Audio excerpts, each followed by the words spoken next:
তো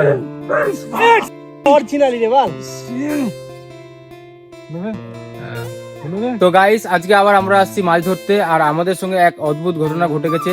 তো ভিডিওটি সম্পূর্ণ দেখো, সবটা জানতে পারবে। আর এদিকে আমরা সবাই মাছ ধরতে বসে গেছি। নদীটার ভিউটা দেখতে পাচ্ছ, কত সুন্দর ভিউ লাগছে। আজকে হাওয়াও নেই আর জলের স্রোত নেই, মাছ হবার সম্ভাবনা আছে। দেখতে পাচ্ছ এদিকে কত বড় ছিপ নিয়ে বসেছে শ্রীকুমার দা, আর এদিকে আরো অন্যান্য জন আছে মাছ ধরছে। তো ভিডিওটি কন্টিনিউ দেখো। তোমার এখানে আসলাম আর দেখতে পেলাম এই 3টে মাছ উঠেছে। তো এই মাছটার নাম কি তোমরা জানলে অবশ্যই কমেন্টে জানাও। তো একটা মাছ উঠতে উঠতে ছিপটা কেটে দিয়েছে, দেখতে পাচ্ছ বড় মাছ ছিল আশা করি। এদিকে আরো মাছ ধরেছে 2-1 জন। আর নদীর ভিউটা গাইস খুব সুন্দর লাগছে। তোমাদের কেমন লাগছে অবশ্যই কমেন্টে জানাও। আর ভিডিওটির সঙ্গে কন্টিনিউ দেখতে থাকো, অদ্ভুত ঘটনাটা লাস্টে বলবো।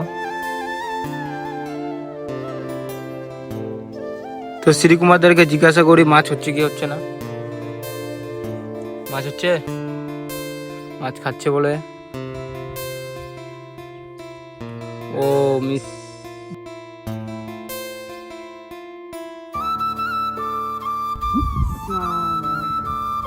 হে গাইস, এই তো সাপের ডিম, মাছ মারতে এসে মাথা খারাপ হয়ে যাবে। যেখানে সেখানে সাপ ডিম পাড়ে দিচ্ছে এখন।